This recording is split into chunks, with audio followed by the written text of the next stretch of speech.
Welcome to Chapter 10. We are going to cover a whole bunch of syntax structures in this chapter, as you can see here. We'll go over the present infinitive, which is going to be needed for the subjective infinitive, and then the complementary infinitive.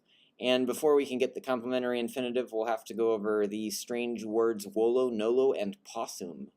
That's strange. And then we're going to end with indirect statement. Again, feel free to download this PowerPoint that I'm using here using the link down in the video description, and feel free to jump to the times in this chart here so that you can go to exactly what you want to study. First, the present infinitive. The infinitive is the second principal part. So you already know that the active form of it means to blank.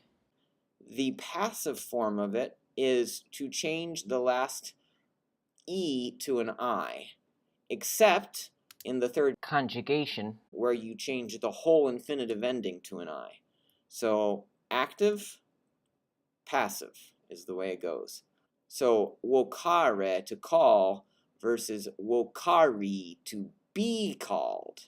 So we were going to use this form in the new syntactical construction here called the subjective infinitive. That sounds overwhelming, but here's what it means.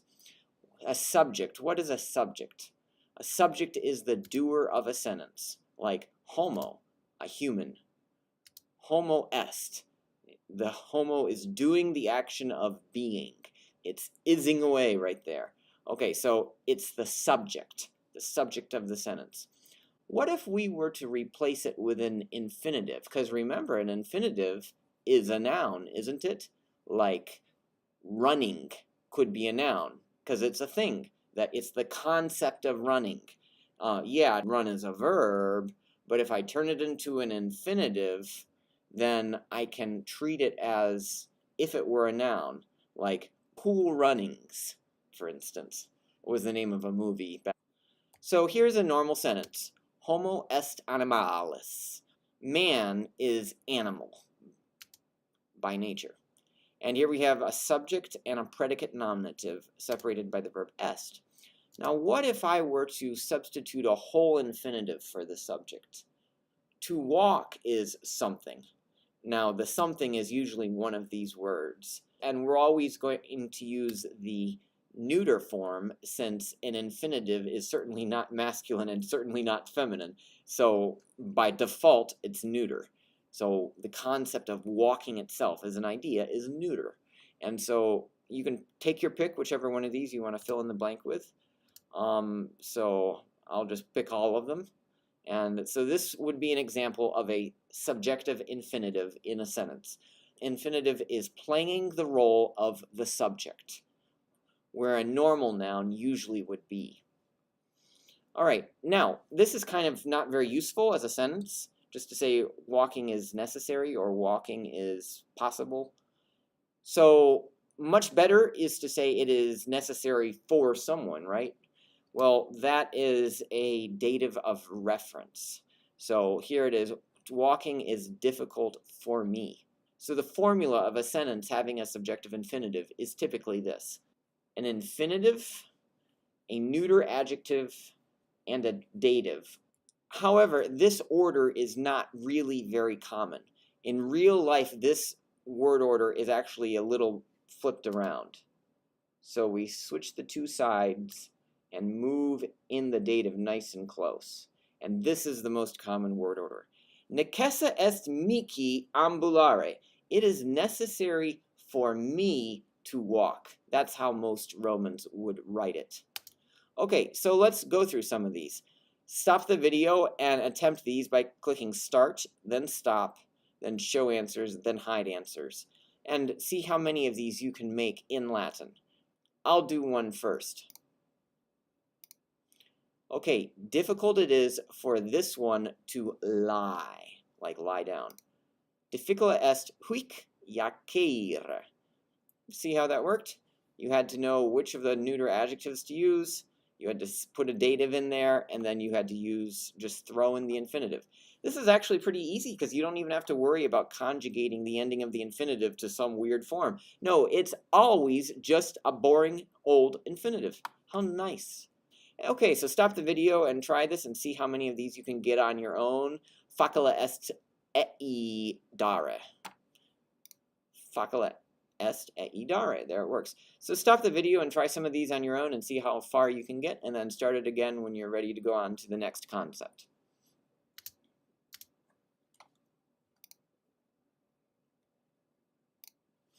Okay, our next concept is going to be the complementary infinitive, but before we can do that, we have to learn these three verbs. And they are very weird and very, very common in Latin, so you do need to learn these. Volo, vella, voloi, to want. Nōlō, nola, noloi, to not want. And possum, possa, potui, to be able to do something. Okay, so let's do possum first. Okay, ancient Latin has this weird adjective, potus, which means capable or able. It's actually a two-termination adjective, potus or pota. But in history, this was snugged up against sum es est, like this.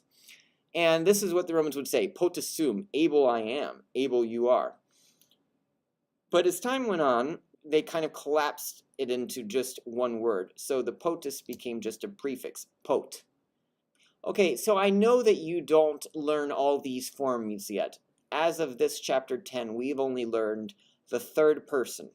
So these first two persons, you don't technically have to know for this chapter, but it would be good for you to learn them. So just bear with me in this video as I do all three of them, and hopefully they can rub off on you a little bit, but really all you're going to use is the last line down here.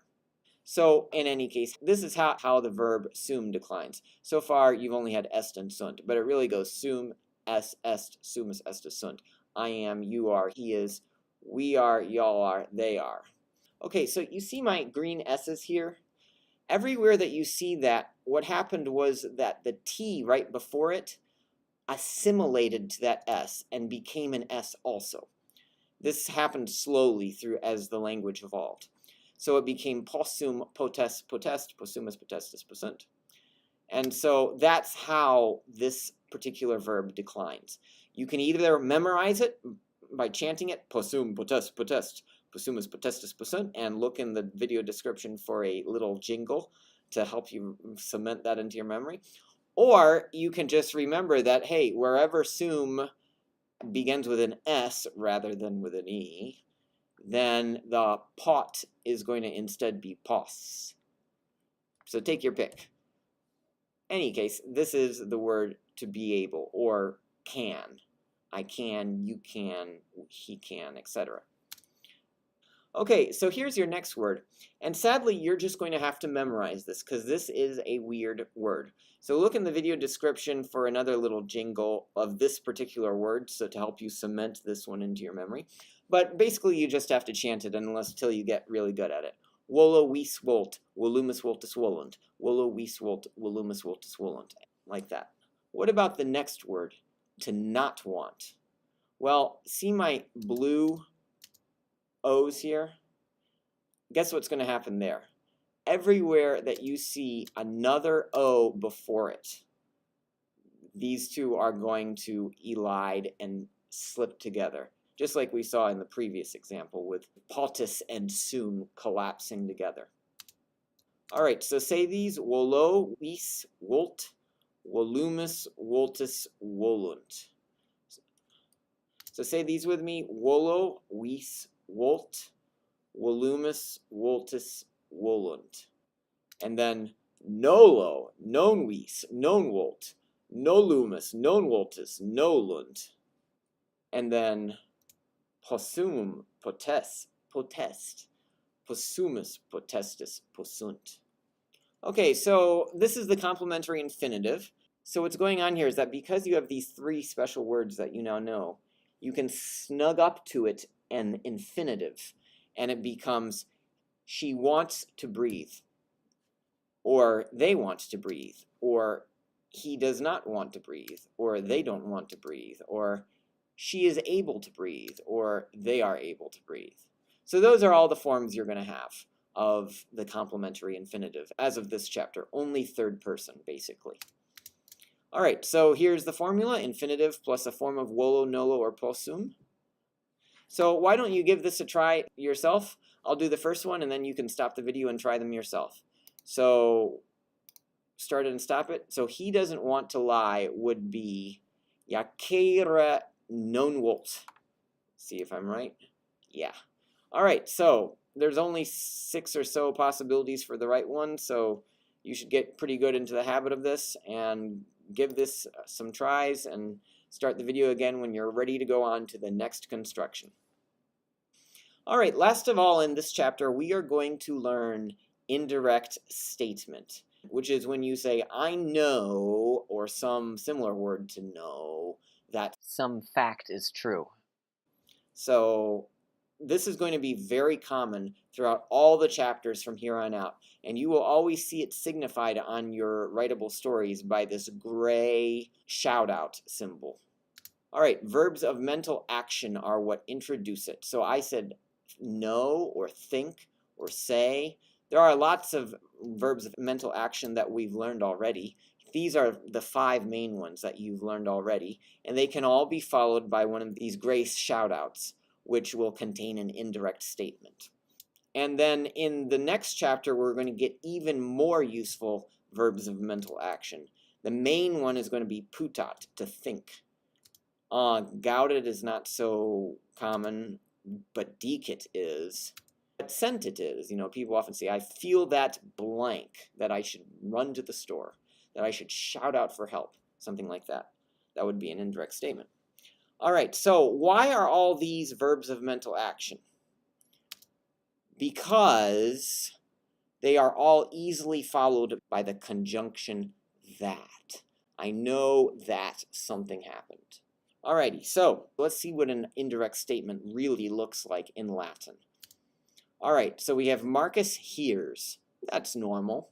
What would Marcus hear? He might hear you. That's normal. You've had sentences like these. This is not even an indirect statement yet. He just hears you. Marcus is the subject, and you are the object of his hearing. Okay, but what if I were to make this you object into its own little subject, starting a whole new sentence in its own little clause in gray here, like you to eat. Marcus hears you to eat. Or a more colloquial way that we might say it in English is Marcus hears that you are eating. That's how we would say it. But literally, it's Marcus hears you to eat. Or Marcus knows you to eat if it were putat. So in this case, we have 2 subjects. We have the subject of the external outside main clause, and then we have an accusative subject of the inner indirect statement, because you are doing the eating. It doesn't matter that it's accusative, it's still the subject. And to prove that it's the subject, you can get a second accusative in here as the new object of this little clause. So Marcus hears that you are eating bread. Oh boy. So this is the way this works. An indirect statement can have 1 to 2 accusatives in it, one being the subject and the other the direct object of the inner indirect statement clause. Okay, this is weird. Mr. Redmond, I thought accusatives were always supposed to be the direct object. You thought wrong. Okay, sorry, life changes. Reality hits. Now really, these are both objects in a way, because the te is still the object of hearing. And if you translate it literally, that will make sense. Marcus hears you bread to eat, or Marcus hears you to eat bread. So in a way, it still is the object of hearing, because here you're hearing the whole clause, but you're obviously most of all hearing the subject of that clause. But in any case, what's the point in splitting hairs? So the formula of an indirect statement is, and these 3 things I want you to remember: an accusative subject, an infinitive, and a verb of mental action. These are the 3 necessary parts of an indirect statement. If you don't have one of them, then it's not an indirect statement. Tip-offs also. If you see an infinitive near to an accusative, that's a big sign of an indirect statement, especially if the accusative looks like it's doing the job, doing the action of the infinitive, not having the infinitive's action done to it.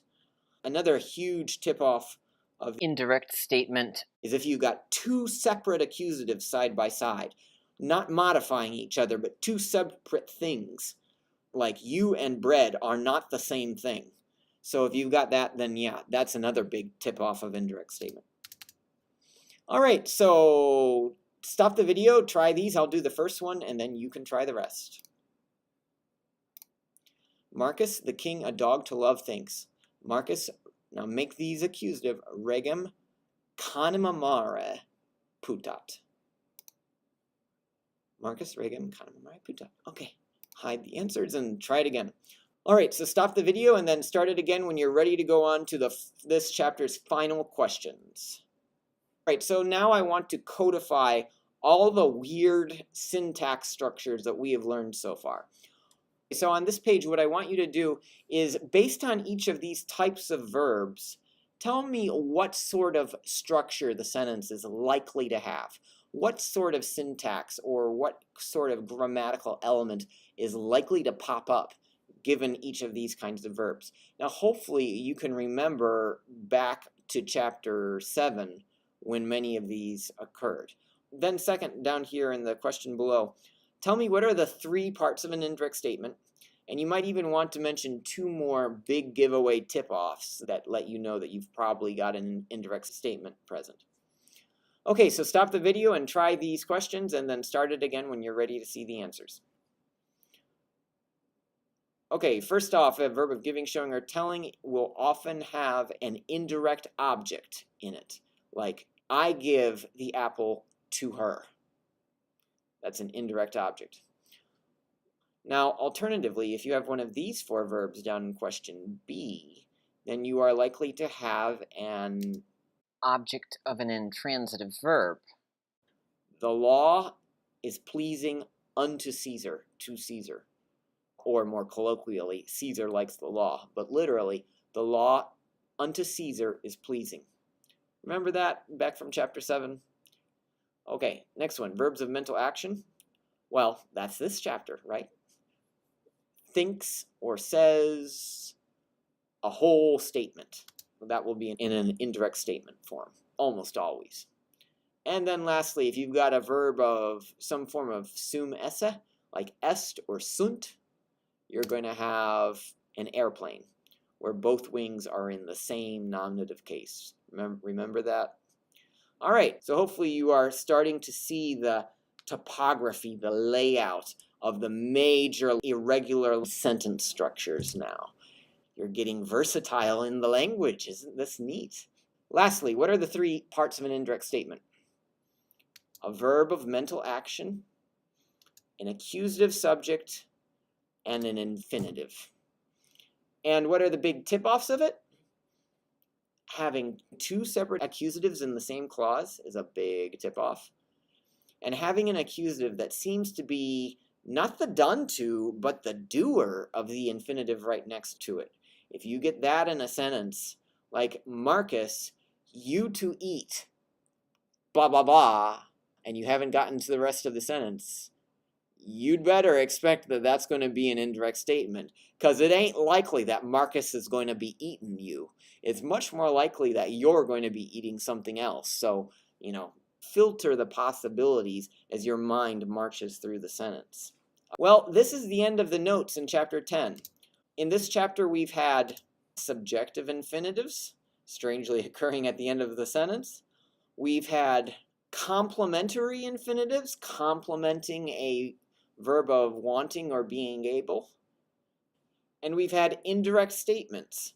So hopefully these will not take you by surprise when you run into them in the reading or in the writable stories. Good luck and enjoy the chapter. Walete!